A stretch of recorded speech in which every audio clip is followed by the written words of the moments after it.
Fail হবে, welding fail হওয়ার কোনো অপশন নাই, ওয়েল্ডিং ফেল হওয়ার কোনো অপশন নাই। আমি এত সুন্দর করে মারছি, কোনো জায়গাতে পিন হোল নাই, আন্ডার কাট নাই, পরোসিটি নাই, কিচ্ছু নাই, একদম নিখুঁত মারছি। তারপরেও জব কেন ফেল হয়েছে? সমস্যা আছে বিদায় ফেল হয়েছে। কী কারণ হয়েছে? হয়তো বা ছোট্ট একটা পিন হোল ছিল, তুমি খেয়াল করো নি। এই যে ফিল আপ করতেছো, ফিল আপের সময় হটপাস মারছো, ওই সময় দেখা গেছে ময়লা রয়ে গেছে এর ভিতরে, বা একটা জালি রয়ে গেছিলো, এই জালিটা তুমি রিমুভ করো নাই, এই জালিটাই ভিতরে রয়ে গেছে, খালি মারিয়ে লাইছো, ঘুরিয়ে লাইছো। তার মানে আমি এটা ঘুরিয়ে লাই, সমস্যা নেই। এই যে ঘুরিয়ে তো লাইছো, যে খেয়াল করছো না, এই কারণেই ফেলটা জবটা ফেল হয়েছে। এই কারণে জব 6 ইঞ্চি জব পিএইচি মারতে গেলে একদম নিখুঁত হবে।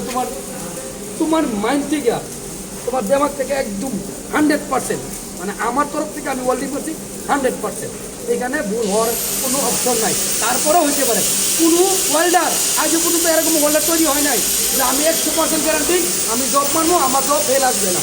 এরকম ওয়েল্ডার জন্ম হয় নাই, আজও কেউ জন্ম নাই। বলতে পারবো না যে আমি আজকে জব মানবো একটা আজকে ফেল আসবে না, এরকম ওয়েল্ডার জন্ম হয় নাই। দিতে পারবা কত পার্সেন্ট? 99%, 99%, 98% তুমি তোমার তরফ থেকে গ্যারান্টি দিতে পারবা আমি একটা জব মানবো। এই জবটা গ্যারান্টি দিতে পারবো আমি 99%, 98%, 95% সর্বোচ্চ। 2%, 3% থাকতে যাবো, বাকিটা একটিতে দেখা যাবে। আমার তরফ থেকে আমি মারছি 100%।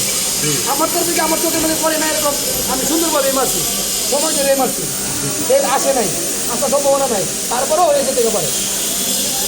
তবে কেউ চোখে হাত ধরে করতে পারবো না আমি ভালো ওয়েল্ডার, একদম একদম ওয়েল্ডার থেকে 1 নম্বর ওয়েল্ডার। আমি জব মানবো 100% জব ফেল আসবো না, এরকম ওয়েল্ডার জন্ম হয় নাই, বলতে পারবো না। এটা কেউই বলতে পারে হাতের কাজ সিম্পল একটা জিনিস তোমার চোখে পড়ছে না, হয়ে গেছে, কিছু করে না, হাতে ফেল আসবে। এই কারণে নিজের জব সুন্দর করে মারার চেষ্টা করবা। সুন্দর জিনিসটা সবাই বুঝে না, এই কারণে সুন্দর করে মারার চেষ্টা করবা। আর একটা জব মারার আগে বুঝতে বলছি যে আমি কী মারতেছি, রুট পাস মারতেছি, হট পাস করতেছি, হট পাসটা কতটুকু মার দেবো, পেটের মধ্যে কতটুকু জোর দেবো, কতটুকু আপ করে দেবো, মানে মোটা করে মারিয়ে দেবো না পাতলা করে মারিয়ে দেবো, কীভাবে মারিয়ে দেবো এটা বুঝতে হবে। প্রতিটা পার্ট বাই পার্ট বুঝতে হবে, ঠিক আছে? কি মনে হয়ে গেছে আমি যে 2 পাশে ফিল আপ করছি, সেম জব হয়ে যেতে পারে, সেম জবের মধ্যে তোমার 3 পাশে ফিল আপ করছি, তখন তুমি কী করবা? হ্যাঁ, তখন পাতলা করে মারবো। এখন আমি বলছি মোটা কইয়া, যদি আমার 3 পাশে বলে তুই 3 পাশে ফিল আপ করবি না, থিকনেসটা একটু মোটা হইল, একটু চড়া হইল, ওই ক্ষেত্রে আমার 3 পাশে ফিল আপ করতে দেবো। 3 পাশে ফিল আপ করতে দিলে আমার পাতলা করে মারতে দেবো, কাঠ বাই কাঠ মেরে দিতে দেবো।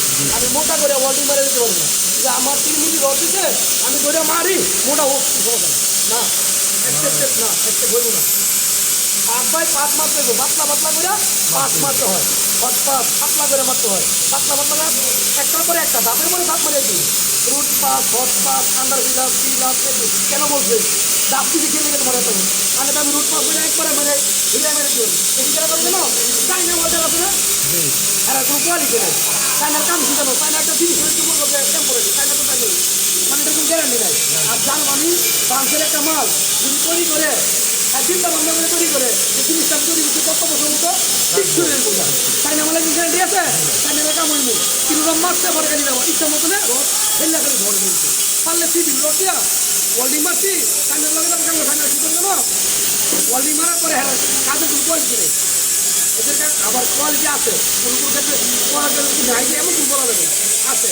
তবে বেশিরভাগই মনে করছে চাইনা তো চাইনা হইল, এরা মনে করছে রুট পাস মেরে পরে হট পাস মেরে পরে পরে খালি ইচ্ছা মতো ফোন দিয়ে রড দিয়া খালি বড়ে বোঝা খালি রাস্তাটা খালি কেটিটা মজা লাগছে।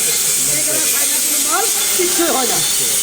আবার আছে আবার চাইনা মাল কিচ্ছুই হয়, যেসব কাজ করে ওয়েল্ডিংয়ে পজিটিভ মধ্যে 100% মারতে হবে, এটা চাইনার কোনো কাম হতো না, 100% 5 বাই 5 মারতে হবে। তো দেখবো কিউসি দেখবো, হাতি করবো, জব করবো, অনেক অনেক কাম আছে।